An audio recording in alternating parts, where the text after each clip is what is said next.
Welcome everyone. Welcome to a session about nuclear energy, co-organized by Arago and Kivi students Twente. You can see the banner over here. Welcome to Arago and Kivi members. Tonight we have Ferry Roelofs in our midst. Thank you, Ferry, for coming all the way to Enschede. You live in Alkmaar, but you were in Arnhem, so it was doable today. Ferry works at NRG, Nuclear Research and Consultancy Group, located in Twente and Arnhem. NRG plays an important role in researching, developing and making nuclear medicine. That's one part of the job done at NRG. But NRG also researches and advises on safe nuclear energy for existing nuclear power plants and new innovative concepts such as the thorium reactor. In a few moments, Ferry will explain what a thorium reactor is and how it works and what role it will play in our future energy system. Can I have a big hand for Ferry Roelofs?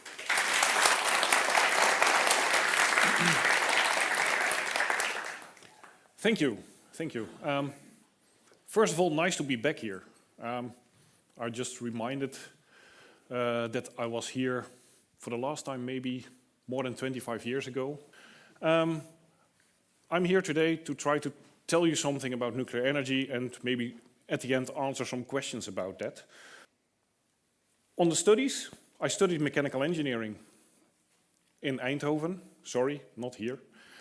And then I went for my work, I went to Twente. I started working at the Energy Research Center of the Netherlands, the ECN. It doesn't exist anymore. But after 1 year, the nuclear department, where I happened to be working, merged with the nuclear department of KEMA, and that became NRG, the Nuclear Research and Consultancy Group. And I'm still working there in Twente in North Holland, where we have a research reactor on site, originally built in the late 50s to test materials for nuclear reactors. And later on we adopted the machine, and now we are also producing a lot of medical isotopes with that, with which we treat 30,000 patients each day. Well, I should not say we treat. 30,000 patients are treated with that, because we give it to people who know what to do with it. But I'm not going to talk about the medical issues or the medical stuff that we do at NRG. I'm going to talk about nuclear energy and basically the future of nuclear energy. And you will see there on top a sort of a landscape, a fictive landscape that could be in the Netherlands, where we see a future nuclear reactor, and by purpose we made it look a little bit futuristic, because the building in principle can be anything. It doesn't need to be a sphere. Although very often you see nuclear reactors depicted as a sphere, because that's the strongest form that we have. So that's a good way to build it. But you also see here on purpose the nuclear reactor. You see a solar park here. You see windmills there. So as I see it myself, and I was one of the people behind this picture, nuclear can play a role in a future energy landscape, but it should not be the only one. I think if we look at energy, and I will talk about that in a few minutes, if we talk about energy, we need a lot to do. And not one technology can just do it on its own. That would be far too risky. But let's go ahead with the presentation. As I said, questions afterwards. So I will first tell you a lot, and then later on you will make notes. You will have plenty of time to ask questions. So what am I going to talk about? First, as I said, I will talk a little bit about the energy landscape, because that is the landscape in which we are acting at this moment. Then we will go back to the basics, and I will explain something about nuclear fission energy. So, how does a nuclear reactor actually work? What is it? What is this fuel cycle which you're talking about? And after that, I will explain a little bit about safety and environment. So, how does nuclear compare to with safety and environment? What kind of safety approaches do we have? What is the impact of nuclear on the environment? And once we have done that, that's relatively basic stuff. Don't be afraid, no equations. I don't like equations myself, even if I'm an engineer. But after that, we will go to applications and reactor types. And that's where the fun begins, because then we will see, hey, there's not only one type of nuclear reactor, there could be many, many more. And why is this? And then I have some final words just to conclude the talk.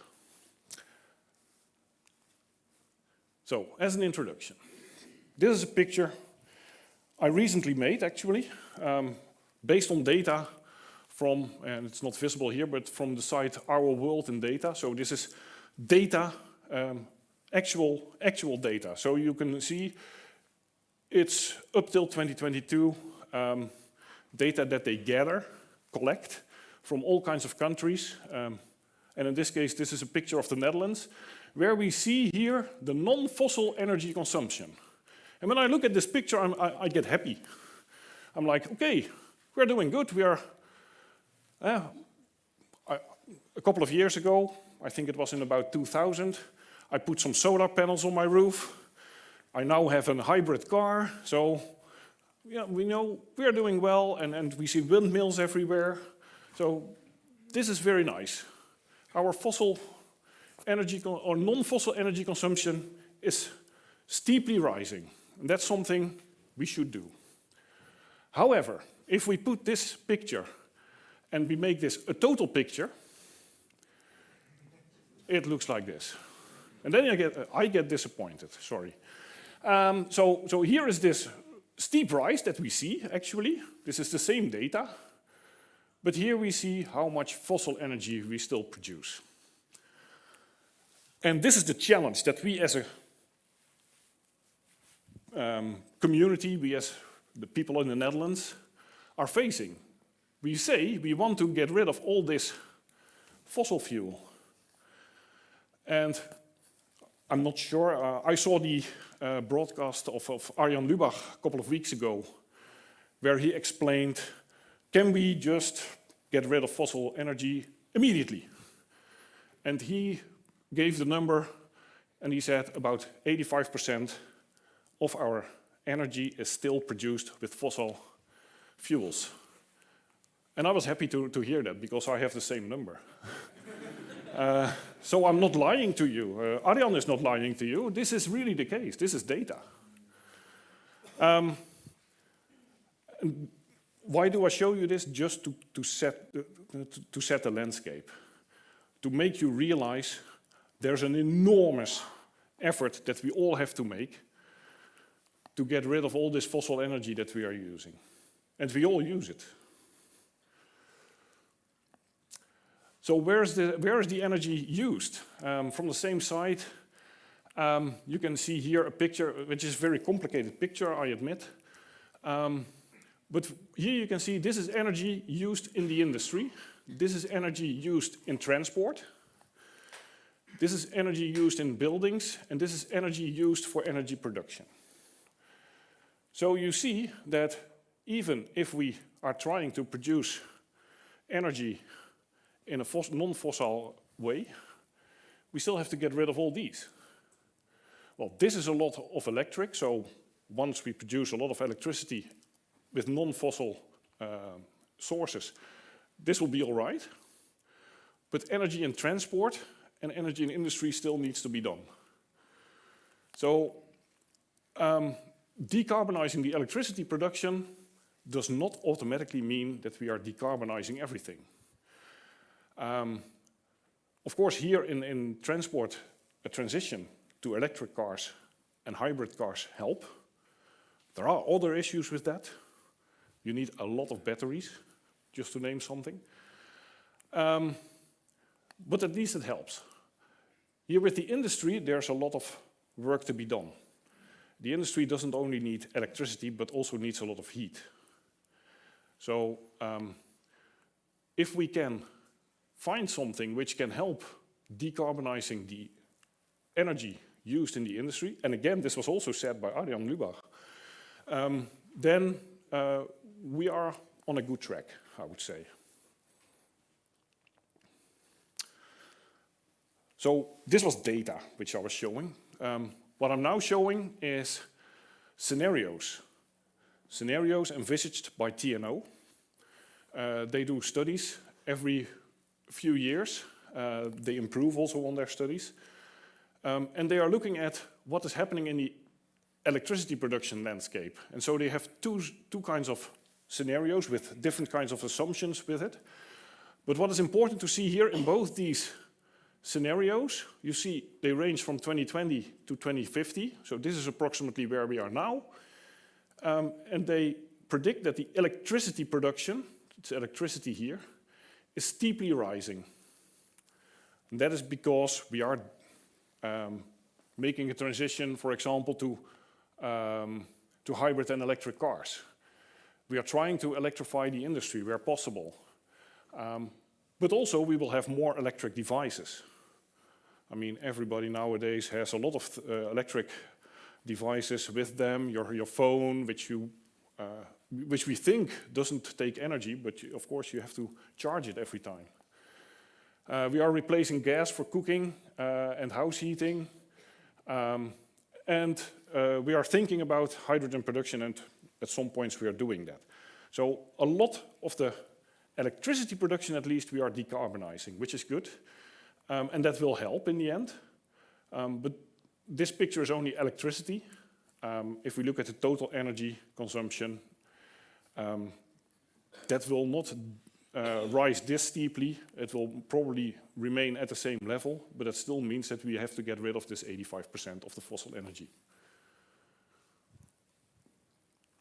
So I hope with this I have set a little bit the landscape which we are acting in today, and for which motivates me to work on one of these solutions, possible solutions, to deal with this.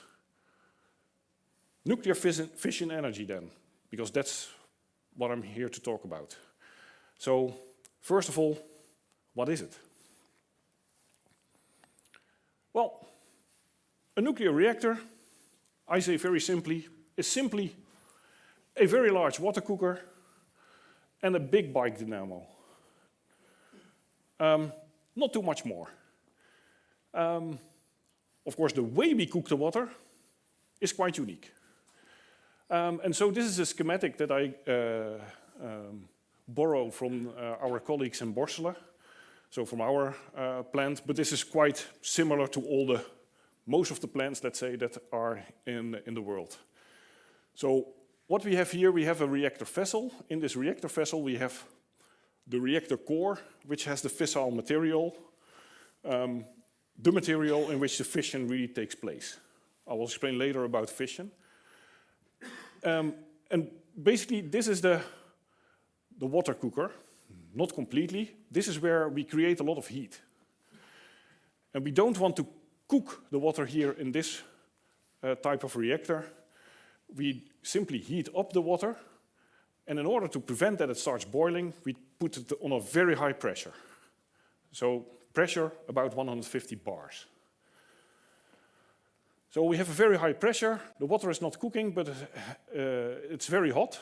And here we have the real water cooker, which is basically what we call a steam generator. So water is coming in from the bottom. It absorbs the heat here and starts cooking, so it boils. And the steam that is here drives a turbine. This turbine drives a generator, and the generator sends the electricity that it makes to the electricity net. The steam that has been used to drive the turbine goes back. It's cooled off by a condenser, and it's going back into this circuit.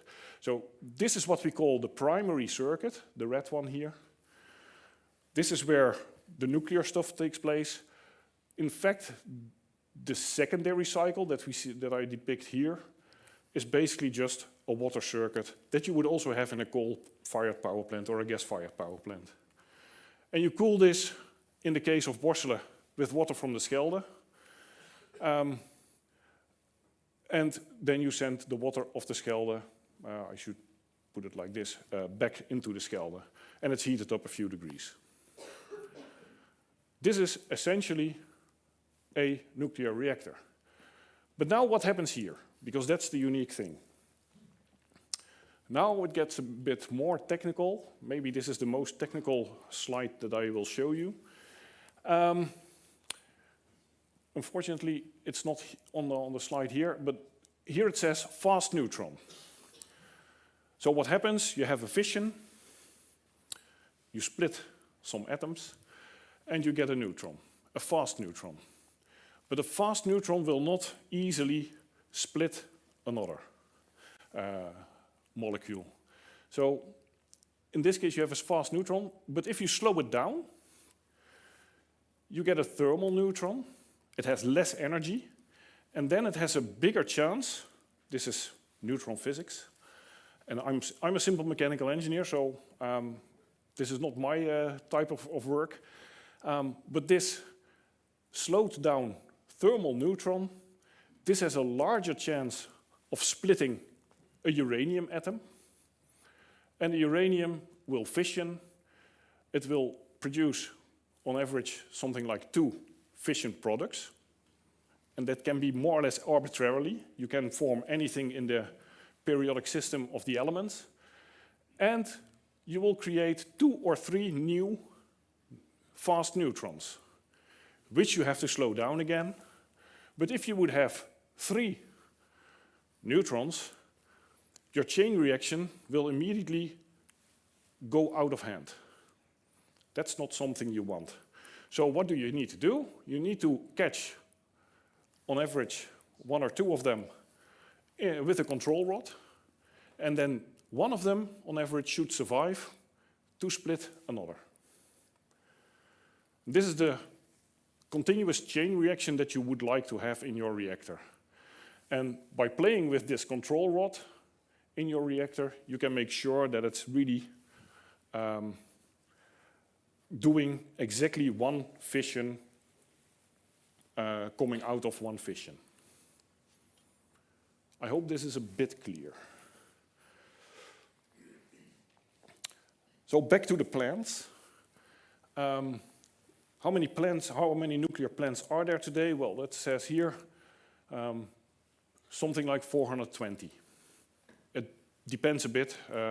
If you wait a year, China has built 5 new ones. So, but also Germany has shut down a few. So the number of 420 is already for a long time more or less stable. 410 of them are cooled with water.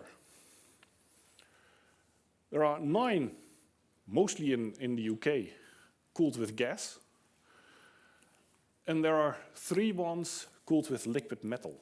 And we will later see why and where they are.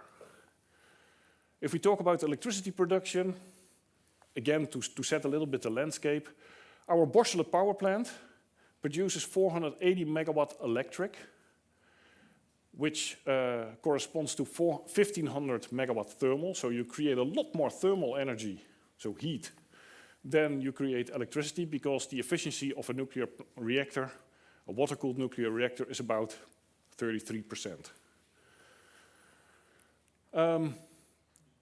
But it runs continuously, so in the end, it's nice to see how much power it has, 480 megawatt electric, but in the end what counts is the energy you produce.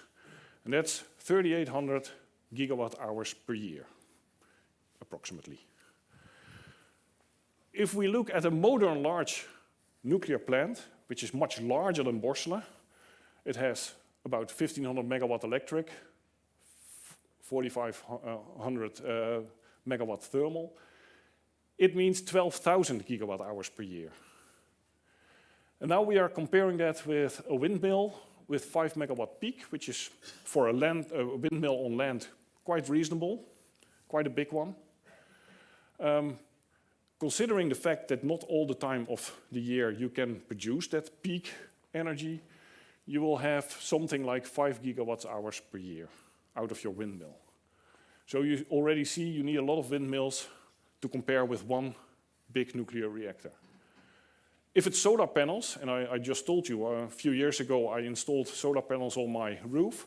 These were about 400 megawatt, and I have 10 panels. So I compare this with my roof. This is 5,000th of a gigawatt hour per year.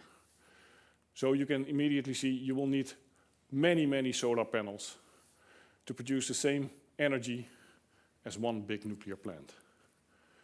Does that mean we shouldn't do it? No, we should do this, but we should do everything because we still need to fill this gap of 85%.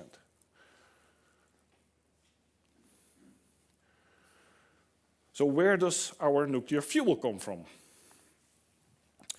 On the one hand, and most well known, is uranium. For uranium, we know how to fabricate it, we know how to get rid of it, we know the waste routes. And if we count all the known reserves in the Earth, which are located where you can see here in this picture, it's blue.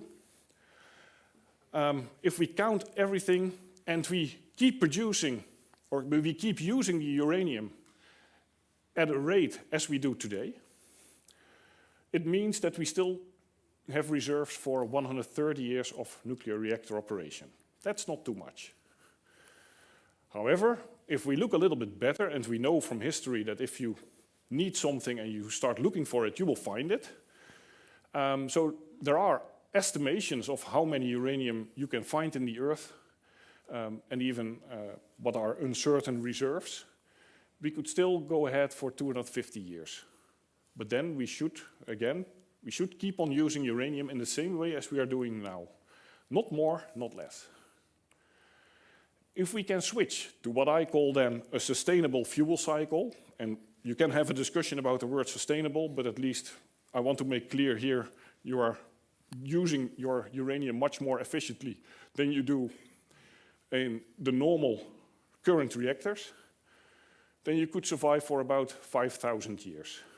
That's quite a long time. That makes sense. Then I'm getting happy. But then there is a very strange source of uranium which is in the ocean. The ocean contains uranium, and if you are able to extract the uranium from the ocean, you can survive for more than 1 million years, even in current reactors. And this is because there is a sort of an equilibrium between the uranium concentration in the water and the uranium concentration in the Earth. And so whenever you take some uranium from the ocean water, it will automatically be filled from the Earth. And apparently this is a sort of a infinite cycle, because in the end, in 1 million years, even our sun may start dying out. So in this case, it would mean that we have survived for mankind. We have sufficient for mankind to survive. But Ferry, I mean, this ocean water is nice that there is uranium in it, but how do you get it out? Well, the Japanese have tried this, and they have found a way to get it out. The only reason why they are not doing it at this moment is because it's much too expensive at this moment. So why should you? You can more easily dig it out of the earth and mine it, let's say, and then use it. So the only reason why we are not using this ocean water is that it's much too expensive at this moment. But the Japanese have already done it. The Americans are looking at it. Can we, let's say, make this process much cheaper? Because that would more or less mean we would have a sort of an infinite source of uranium. But then there's also thorium. Why are we using uranium? Well, uranium has an isotope, uranium-235, which we can easily split in a water-cooled reactor. So that's very helpful. Thorium, you cannot fission itself. You first need to do something with the thorium. So you need some uranium to make sure that you transform, let's say, your thorium to something that you can split, and then it can be used. And thorium can be used in all types of reactors. So all the types of reactors that I will later on show you can use thorium. But we are very often talking about a thorium molten salt reactor, and that is because it's most efficient to do this in a molten salt reactor, and I will later on try to explain why. However, fabrication routes for thorium fuel and waste routes need to be developed. We can do it on a lab scale, but on a large scale we didn't do it yet. Thorium reserves on the Earth, and here you can see where they are located, are much more abundant than uranium, first estimates, and thorium is at this moment still waste stuff from mining. We don't use it, so we have not been looking for it. But even now we think that there's 3 times more thorium in the Earth than uranium. If we would apply that in molten salt reactors, we can use that for more than 10,000 years. So all in all, do I make an issue of fuel? Yes and no. Yes, if we are keeping on using nuclear technology in the same way as we're doing now, well, maybe we can survive 250 years, would be nice. And then we can add maybe some thorium, but then it's not this 10,000 years, because then we are using thorium in a light water-cooled reactor. So for me, this is a motivation to work on the future of nuclear energy, to work on other types of nuclear energy production, which is much more efficient. So for example, a molten salt reactor, or later on we will see liquid metal fast reactors. Good. Something on safety and environment, because I always get a lot of questions about that. What about the safety? What about the environment? So let's try to take you by the hand and explain something about that. So when we are talking about safety in a nuclear reactor, we are talking about the 3 big C's. And the 3 big C's, I put them here for you, are control of reactivity. So make sure that there's not something like what happened in Chernobyl, that you get an explosion of your reactor. Cooling, and it's obvious, you need to cool the core of the reactor, but do not forget, if you switch off a nuclear reactor, it still produces heat. And it's still a lot. And that's what we call decay heat. And you have to imagine, a few slides back, I showed you, for example, Borselen is 480 megawatt electric, 1500 megawatt thermal. And so this thermal energy is produced during normal operation. If you switch off the reactor, it still produces, in the first seconds, 10% of that. So you're still producing 150 megawatt of thermal energy. And that's really a lot. And you need to cool that. You need to have your safety systems devised such that they can still cool that. That's what we call decay heat. Fortunately, it very rapidly goes down, this 10%, and within a few days you are at 1%, but that's still 15 megawatt thermal you have to cool. That is why it's so important that we have in nuclear reactors a lot of safety systems.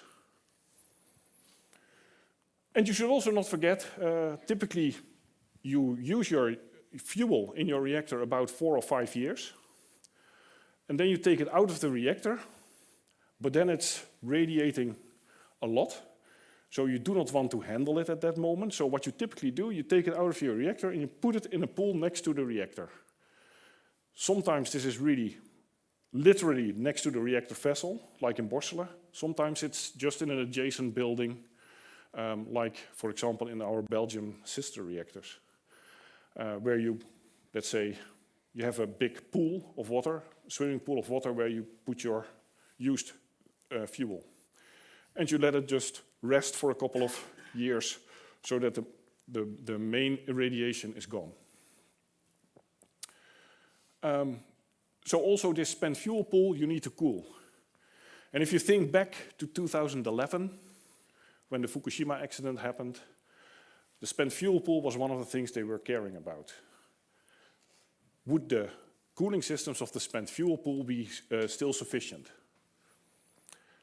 The third C is containment of radioactive material.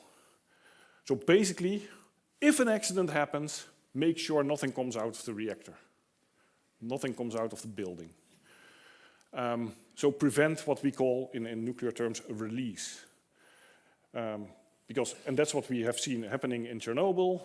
There was a release. And it could be measured in the end in Sweden, where they discovered, hey, there's something happening in the world. So at all times, you would like to prevent a release of radioactive material to the outside world. Now, how are we going to do that?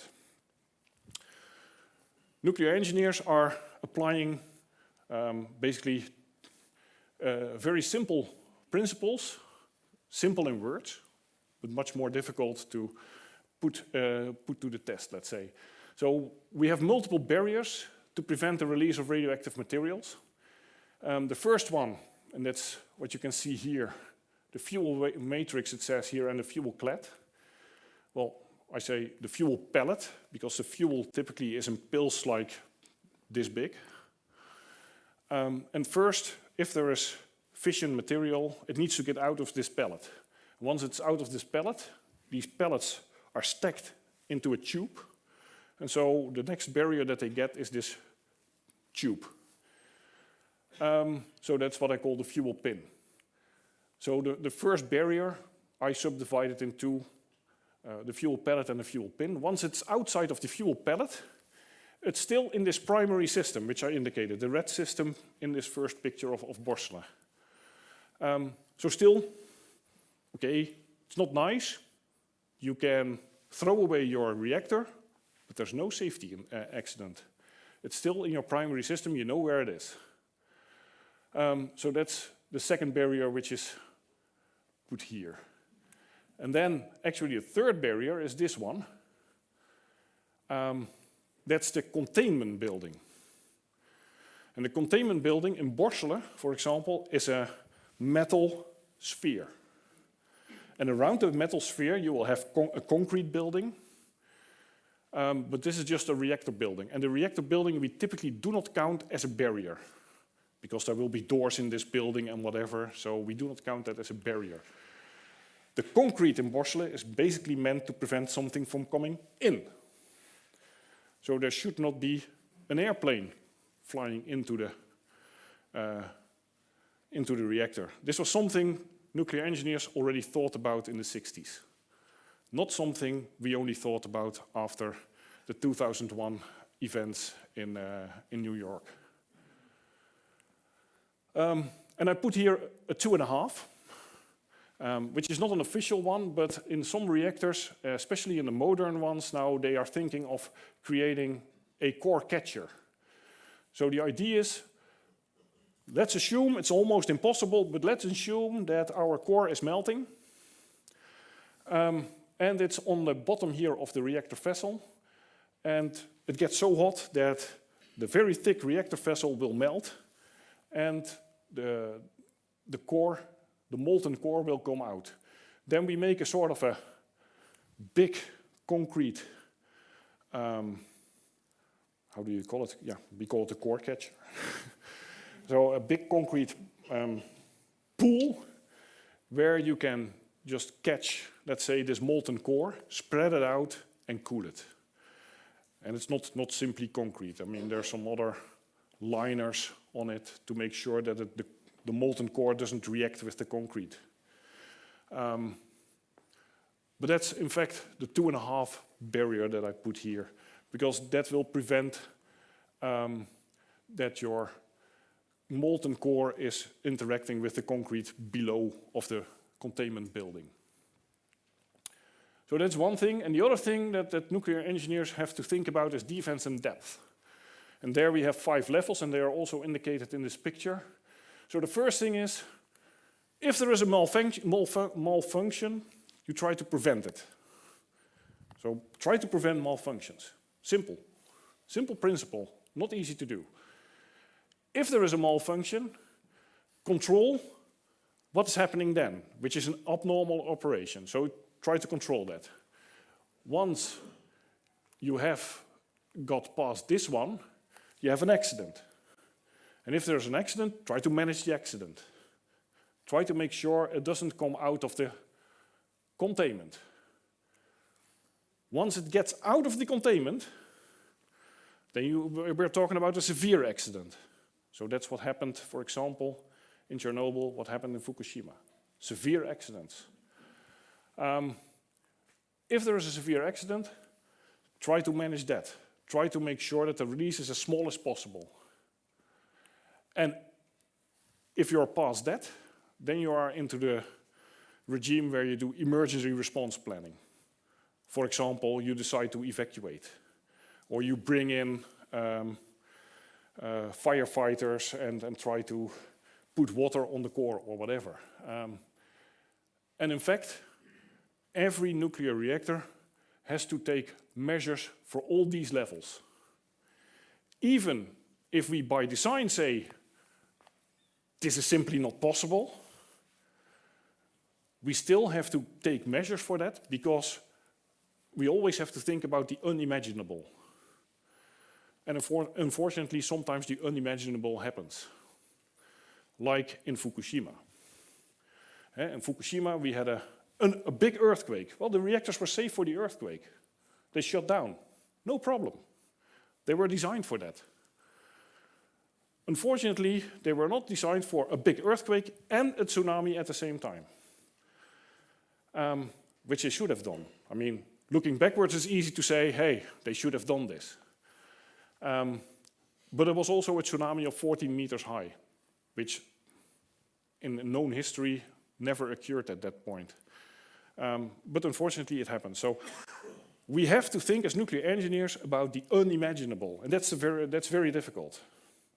Does that mean you should not build a nuclear reactor? Well, I don't think so. I think it's one of the safest devices that we can have on Earth, because we are always thinking about this. So how do you do this? I mean, this was all theory, yeah? I mean, safety levels, whatever, but how do we actually do this? Well, if we build a safety system, we build it in 2, 3, or 4-fold. We also make sure that we build diverse systems. So one system working on the principle of gravity, one system working on the principle of pushing a button. We can also think about, if you think about a pump, for example, you use a pump and you have two similar systems in your reactor.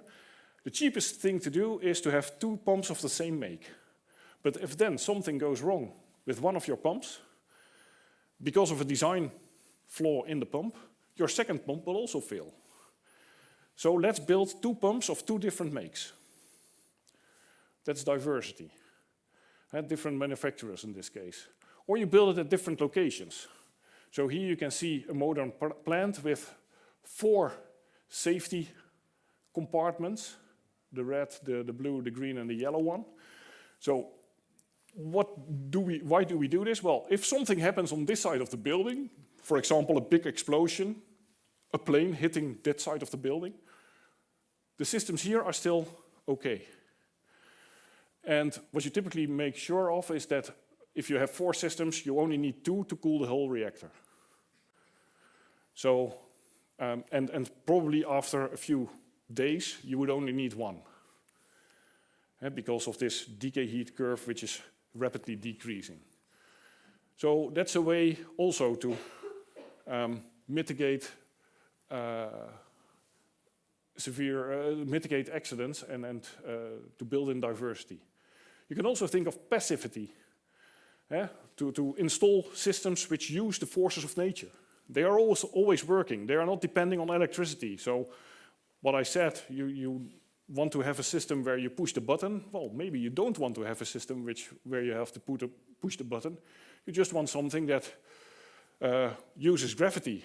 So for example, you have a magnet, you keep something on top to make sure that the magnet, my control rod is not falling down, for example. So I hold my control rod with an electromagnet. And if the electricity goes off, my magnet is stopping, and my control rod will drop into the reactor and shut down the reactor. You can also think about pressure differences, of course, or temperature differences to make systems, design systems which can use those kind of things. A lot of people nowadays, they talk a lot about passivity because they think it's the holy grail. In fact, it's not. So to my, let's say, taste, a combination of redundant, diverse, and passive systems, passive and active systems, is a very good strategy. Make sure that you are as diverse as possible. Deaths. This is a picture I think Arjan Lubach also showed. This is how many deaths we see for the different kinds of energy production. And you see wind, nuclear, and solar are in the same ballpark figures. I mean, whether this is 003 or 004, that doesn't matter. At least if you compare that to brown coal, oil, biomass, gas, or hydropower, it's a lot less. And then a lot of people are always asking me, what about nuclear? We have had Chernobyl, we have had Fukushima, lots of people died. Well, yes, that's true, but the numbers for nuclear include the latest estimates of mortality figures for Chernobyl and Fukushima, including the indirect deaths that we had. So in Chernobyl, there were 30 people direct death. Those were the people sent into the reactor to save it. In Fukushima, there was one, and he drowned. He was just the wrong person at the wrong moment at the wrong location of the reactor. He didn't die of the nuclear stuff. Now, there are some estimates about possible deaths of people that got too much radiation. And if you then talk about the death, it's somebody who dies earlier than normally would have been expected. The same is true for Chernobyl, actually. They try to estimate this. This is not done by nuclear people, this is done by the World Health Organization. So these figures are also based on World Health Organization figures. How about emissions? Well, coal has a lot of emissions. If we go to gas, solar, PV, concentrated solar power, hydro, wind and nuclear, well, you see wind and nuclear are about the same ballpark figure, very small emissions. Basically just during construction of a windmill or of a nuclear power plant, you will have some emissions. But if you then divide that with the energy produced by the machine, it's reasonable. Some words about the fuel and the waste. So this is a, let's say, a startup to the waste. So this is natural uranium. 99.3% is uranium-238, as we call it, and 0.7% is uranium-235. And uranium-235 is the stuff that we need in the reactor. So unfortunately, if we just dig it up from the earth, it's not very useful yet. But then we are enriching our uranium. And this is happening. One of the world's largest producers of enriched uranium is here in Almelo, Urenco, you probably know it. So they make sure that the amount of uranium-235 is increasing towards 4%. This is, let's say, relatively standard fuel for a nuclear reactor. 4% of uranium-235, 96% of uranium-238. And then you put the stuff in the reactor, and when you take it out, you can do a measurement of what is still in, and you see 95% is still uranium-238. And then we have a little bit left of the uranium-235, well, approximately a quarter is still there. Then there is some plutonium that you produced, which you can again use for fission. and then there is a lot of fission products and a little bit of minor actinides. And the fission products and the minor actinides, that's really waste. We cannot use that. Well, the minor actinides you could debate upon, but it's such a small portion, I don't know what to do with that. The plutonium you can reuse. The uranium-235, which is still in there, you can reuse. And the rest, you cannot use it. Do you have to call it waste? Well, you can still do something with it. It's not very dangerous, as soon as you have the plutonium and uranium-235 out of it. So this more or less sets the waste challenge that you have with nuclear. To sketch it in another way, talking about high-level radioactive waste. So this is high-level radioactive waste is only spent fuel. We also have medium-level radioactive waste or low-level radioactive waste, for example. That's a lot of the radioactive waste which we have. That's, for example, from medicine, from other sources, from decommissioning nuclear reactors. But if we look at the Borselen power plant, it produces 4.5 cubes per operational year of the reactor of high-level radioactive waste.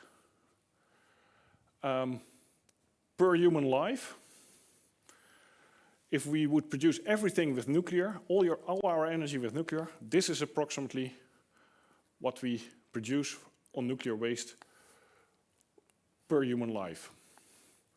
So approximately the size of a tennis ball.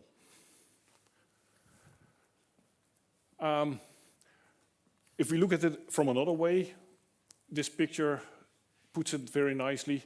If this is the amount of waste that we produce as a human being each year, about this cube is the hazardous waste, so toxic waste, whatever. This small cube here is radioactive waste. But if we look more closely at this radioactive waste, I was just explaining you it's not all high-level radioactive waste, it's also medium and low-level. So if we look closely at this blue cube, you see that 90% of this blue cube is short-lived nuclear waste, so stuff from the medicine production, other stuff. And only 10% is long-lived radioactive waste coming from spent fuel. So yes, we have to take care of the waste very carefully, but it's not a lot. So fortunately, it's not a lot. Still, we have to make sure that we take really good care of it, because it remains dangerous for a long, long time. And I will say some words about that later on. Then about land use. This is a picture from Borselen, where they made a statement to the Dutch government a few years ago, where they said, okay, we have our current plant, about 500 megawatts. We want to build 2 new ones, about each 1500 megawatt. So we will have then, in the end, if everything goes well, 3 nuclear power plants, which fit on 40 football fields, soccer fields. So this is a small dot here in the province of Zeeland, if you've ever been there. If you would like to produce the same amount of energy with solar panels, you need to build the whole island of Schouwen-Duiveland full with solar panels. And you will need 70 million solar panels. And then you cannot use Schouwen-Duiveland for something else. It's just solar panels. Which to my impression is not that bad actually. But if we would do the same thing for windmills, not saying something about Schouwen-Duiveland, come on. I don't want to embarrass people here. If we talk about windmills, you would need the whole province of Zeeland. And why? Well, you cannot simply build windmills on top of each other. So you need to put them apart, and you need to have a certain distance between windmills. Yes, you can still do something between these windmills. Unlike the solar panels, I mean, there's nothing anymore to do there. So bye-bye Schouwen-Duiveland. But Zeeland, yes, you can still walk around in Zeeland. But honestly, I do not want to live in the middle of it. So walking around, fine, it's good.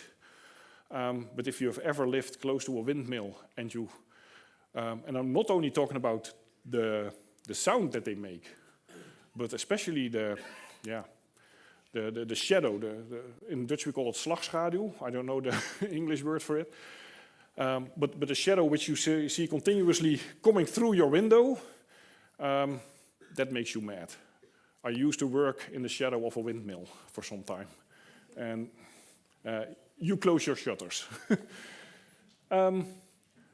So, okay, the whole province of Zeeland is built with windmills to produce as much energy as only on these 40 soccer fields if you use nuclear energy. And now we're at the fun part. Yeah, applications and reactor types. So this was all background for you to understand what I'm going to talk about now. In nuclear, we always talk about generations of reactor. Well, not always.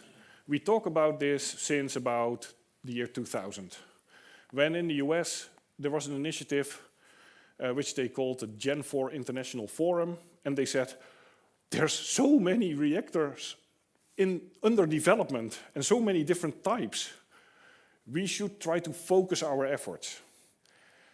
So what they did, they collected all kinds of ideas, and they came to a list of about 150 ideas to produce a nuclear reactor. They started sorting a little bit, and then they started selecting in the end, and they selected 6 types of nuclear reactors, which they said these will be our Generation 4 reactors.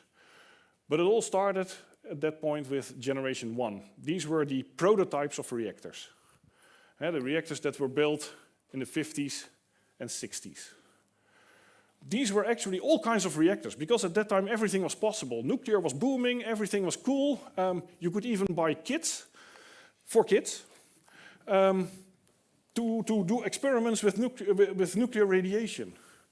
That was really a toy that you could give to your children. So this was the age everything was possible, everybody was experimenting with all kinds of things. So most of the reactor ideas that we still have today were already thought of during the Generation 1 reactors. But then the commercialization took place, and light water reactors became the workhorse of nuclear industry. And our Borsele reactor, you see an old picture of Borsele here, is one of them.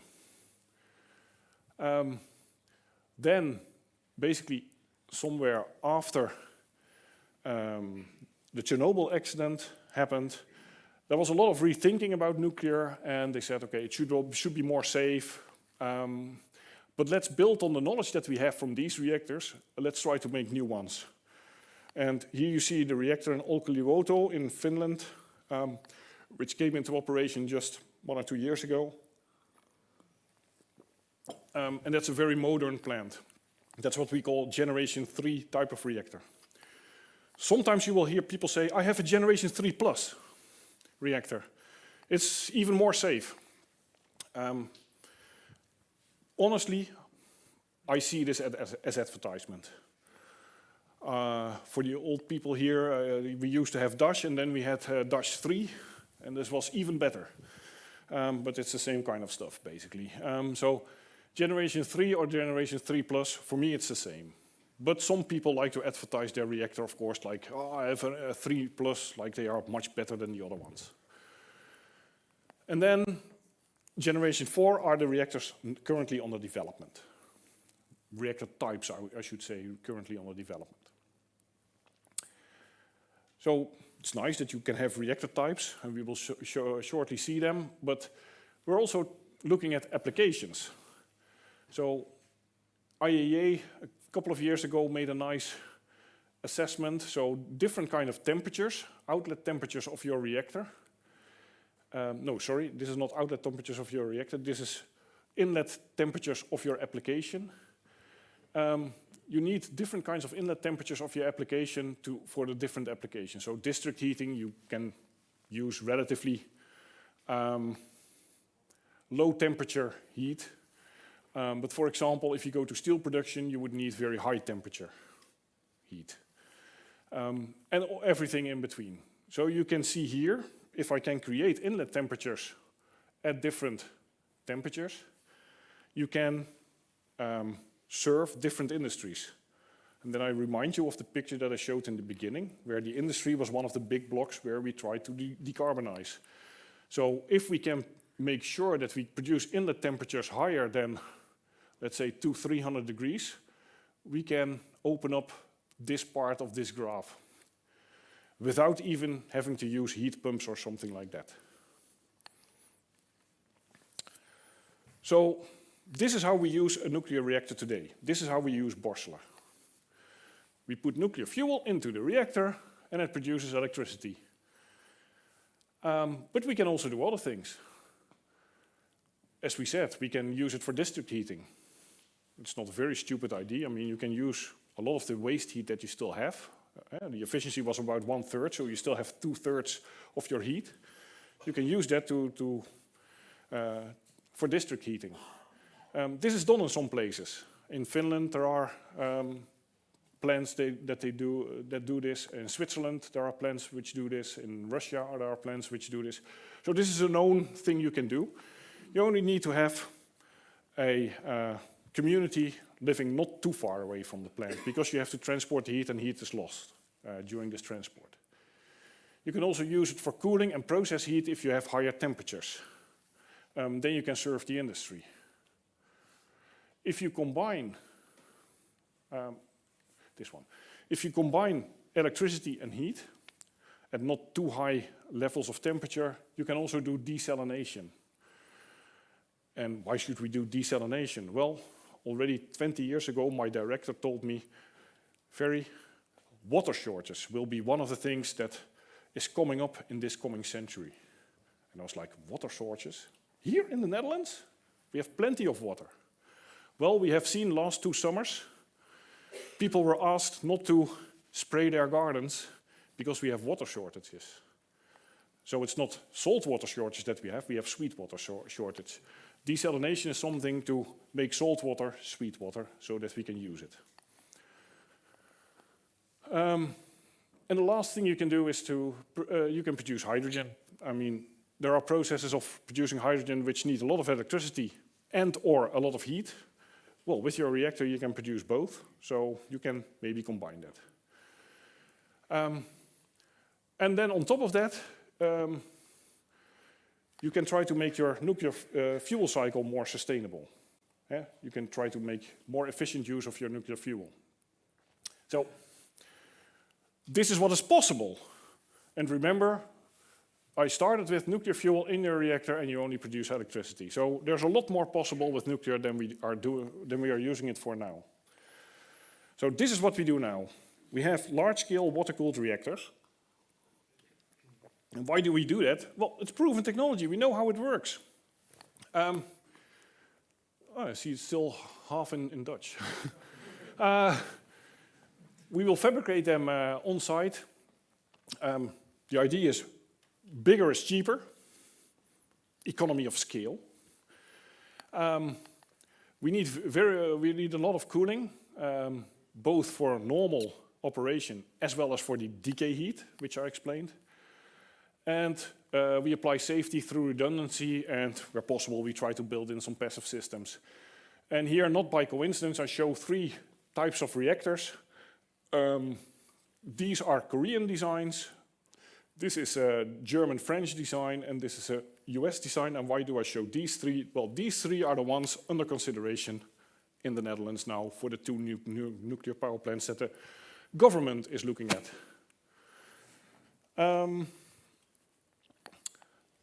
But this is proven technology. For an engineer, boring. Let's go to other things. Small modular reactors. There's a lot of fuss about small modular reactors, and what is it? Well, in the introduction, Peter already mentioned small to medium-sized reactors. Well, that was the old abbreviation, which was made at that time by the IAEA already 15 years ago, something like that. It said less than 300 megawatt or less than 700 megawatt, depending a little bit on where you read it. So if we would use less than 700 megawatt, Borssele is a small to medium-sized reactor because it's 480. But later on, the term was more or less changed into small modular reactor. That's essential, that we build reactors in a modular way. And then most people, they adopt this less than 300 megawatt. What technology are SMRs? Well, it could be any technology. It could be water-cooled reactors, it could be advanced reactors like we will see later. It's not the type of reactor that says this, it's the size of the reactor and the way you build it in a modular way. And why should we build SMRs? Well, basically, and that's my opinion, to reduce the investment risk. So you do not have to pay upfront a huge amount of money. You still have to pay a lot of money. But what you have to pay is much less. The construction time is typically smaller, so you're investing for a less long time, and then you can get revenues, and that makes the reduction of the investment risk to me at least, one of the most important reasons why to build SMRs. Another reason is site flexibility. So you have a smaller site, you have less cooling water requirements, so you can more easily plan where you build your reactor. You do not have to be very close to a very large body of water. You can build them almost anywhere. And you have a reduced emergency planning zone simply because they are smaller. And once you have multi-modules on a site, it offers operation flexibility. So if I have one big plant and I need to shut it down because of maintenance, I have no energy, except for the decay heat, which I have to cool away. But if I have multiple modules, I can switch down one, maintain that, and the other, let's say 2, are still running and producing energy. So my industry, which is next to it and needs this energy, is happy with me. Wait. A lot of questions are always asked about when can we expect them. Well, light water reactor SMRs, in principle, the first SMRs are already operational. It's only a few, but there are a few SMRs. There are more FOACs planned by 2030. FOAC is a first of a kind. So more companies have been designing and they plan now to have them ready in 2030. These are first of a kinds. Typically, they will have some flaws in it which need to be solved before you really have a mature product. And then nth of a kind, they probably will need about 3 years of licensing procedure and then 3 to 4 years construction. So you would need 7 or 8 years to build 6 or 7 years to build such a reactor. For advanced modular reactors, FOACs are planned by 2030, 2040. I mean, most of the people designing these reactors are very optimistic, and they say they can do it maybe by 2030. That will be very difficult, especially because of this licensing procedure that they have to go through. But once it's established, you could expect similar construction times. So what are we trying to do with SMRs? We are trying to compete with economy of scale, the big, large reactors, by making economy of numbers. So one of the things that you can do to reduce, let's say, the cost per kilowatt hour, where we have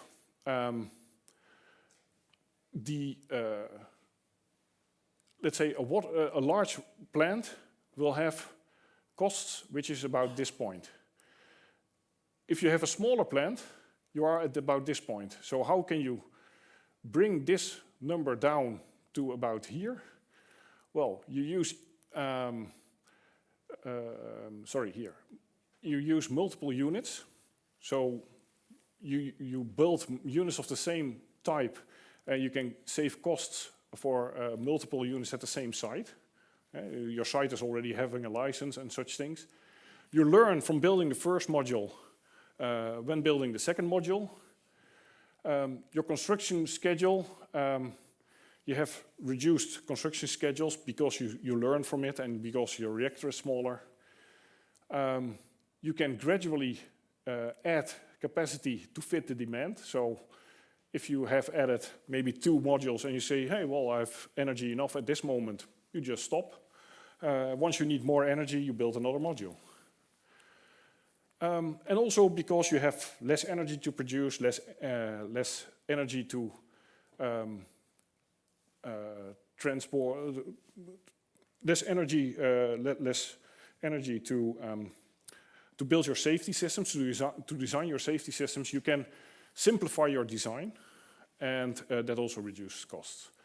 And the idea is that the economy of numbers and all these things bring you down at about the same ballpark figure as large-scale water-cooled reactors.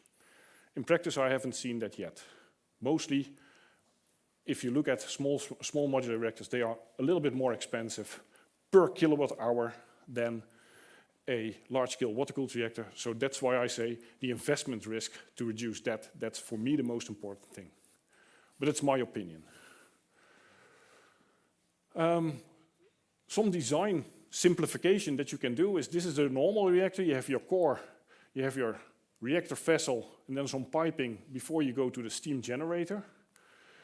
In a small reactor, you could have your core, you go to your pump and your steam generator, you have your pressurizer here, which is another system which you have here, and you build in everything in the same vessel.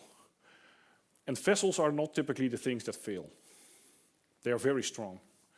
So you have your whole primary system in one reactor, very strong reactor vessel. That's one simplification that you can make. But it still needs to be really put to the test in reality. So there have been some experiments with that. It seems to work, but to prove it is eating the pudding. So to really build it is doing it. So these are small modular water-cooled reactors. First, I'm talking about water-cooled reactors because that's a special type at this moment. It's largely proven technology. I mean, except from this integral design, which I just showed, it's proven technology. You fabricate them in factories, and then you transport them to the site. You have stepwise construction of units possible, reduction of investment risks, we already talked about that. Smaller power, less cooling requirements, more possibilities, for example, for safety, passive safety. And here I put some examples. The BWRX 300 under consideration in several countries, amongst which in the Netherlands. Newboard, this is a French design. The US design, a scaled down version of the big design I showed a few moments ago. And here, and this is a picture from the company ULC here in the Netherlands. This is a Rolls-Royce reactor. In fact, this is a 480 megawatt reactor. So you could say, is this a small modular reactor? Well, they still call it small modular, basically because they have looked at modularity. They can build this reactor completely modular. And what they did is they said, okay, we know economy of scale still wins. So we built our modular reactor as large as possible. Still being able to transport everything in modules over the roads. Then you have also micro reactors. Reactors with less than 10 megawatt. I remind you, Borstel is 480 megawatt, so it's much larger. You can use them in remote locations. So, for example, very interesting for very Arctic regions, let's say in the north of Canada, where you have small communities which need power. They now do it with diesels. If you could put there 1 or 2 of these things, they have enough. You can build them mobile. They can operate independent of a further grid. You can apply them to the industry. You can fabricate them in the factory in series. You need less cooling, so you can even make more innovative cooling technologies and apply passive cooling. And you would not need refueling. So you just put it there, you wait 5, 10 years, and you transport the whole thing back to the factory and give them a new one. Yep, let's try to do that. That's good that you say that. Gas-cooled reactors. Technology is known and proven. There were some test reactors in Germany. There's a new reactor, you see the one in Germany, just across the border in Jülich, close to Aachen. There's a new reactor now, became operational just 2 years ago in China. You can produce quite high temperatures with gas cooling because you do not need to boil the water. So it also allows much better to put it into contact with the industry.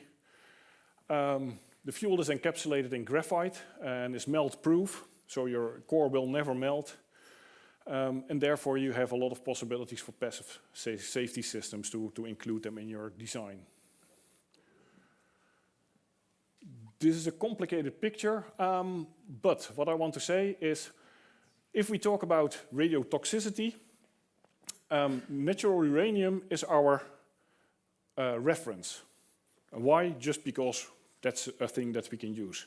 So the radiotoxicity of natural uranium is our reference point. If we take fuel out of a reactor, it will take about 300,000 years before we are with radiotoxicity at the level of natural uranium. That's why we say long-lived radioactive waste.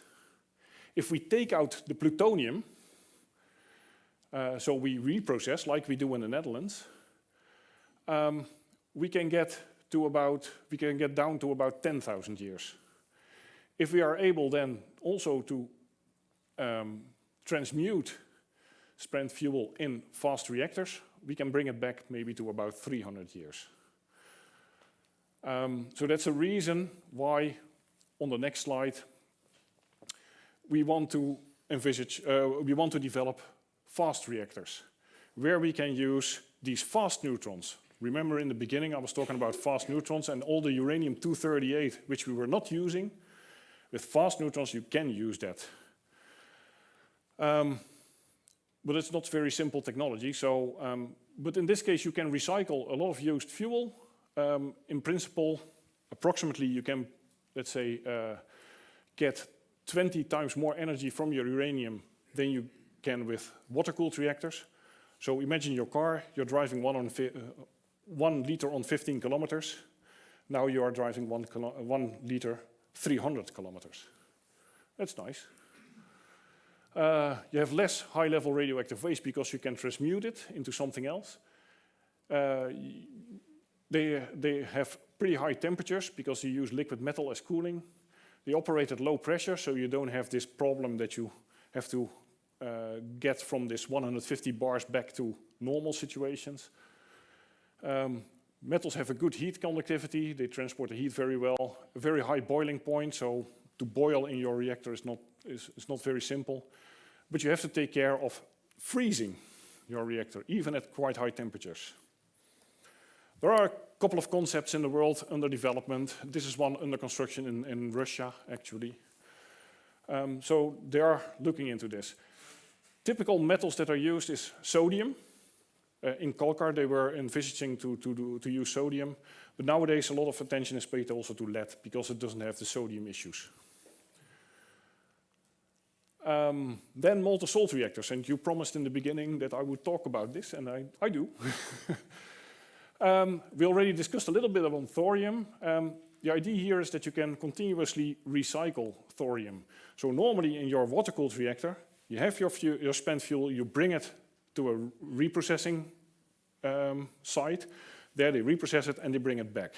So for Borsele we do this, we bring it to France, and in France it's reprocessed and we bring it back to Borsele. Here you do this on the site. So you make a sort of a... the idea is you have liquid fuel. So you dissolve your fuel in your molten salt, so it's simply part of the molten salt. Then it goes through your reactor and you make a sort of a side system where you do this reprocessing. You get rid of all the things you don't need in the molten salt fuel, and you can put back fresh fuel. Drawback is you have a chemical factory on site. But you don't have to transport it over the roads. So there's benefits and drawbacks here. You operate again at low pressure, like the liquid metal-cooled reactors, but in this case you have a very bad heat conduction. There's possibilities for passive safety systems, and freezing also here is something to think about. There are several concepts in the world under consideration. This is a Canadian design, which is very promising. But in the Netherlands we have the Horizon reactor, which is some friends of mine had an idea to, let's say, tackle the main issues of molten salt. You can imagine molten salts corrode everything.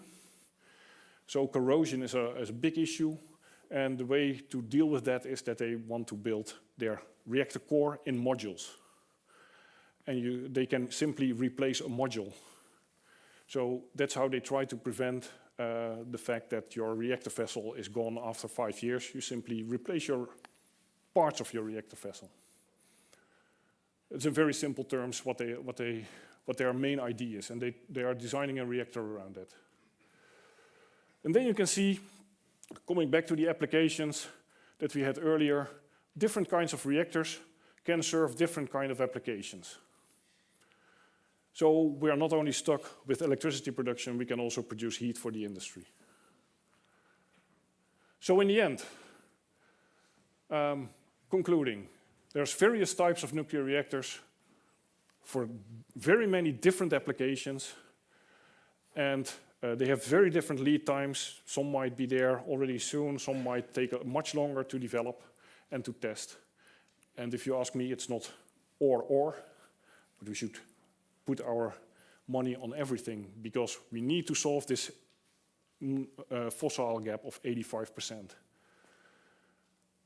Finally, water-cooled reactors, they are based on proven technology and enable that we can have electricity and energy on the short term. They basically need a healthy investment climate and long-term government support. Once we have done that, you can even use cogeneration for example, district heating, and go up to higher temperatures through heat pumps. Advanced reactors are innovative, are promising. We need them, as I showed you with the uranium reserves we have. They allow a higher efficiency and higher temperatures, so you can more easily feed the industry. And that's why I like to work on advanced reactors as well. Sorry to keep you waiting that long. I get too enthusiastic if I'm talking, but this was my part of the story. I'm curious to your questions. Thank you very much.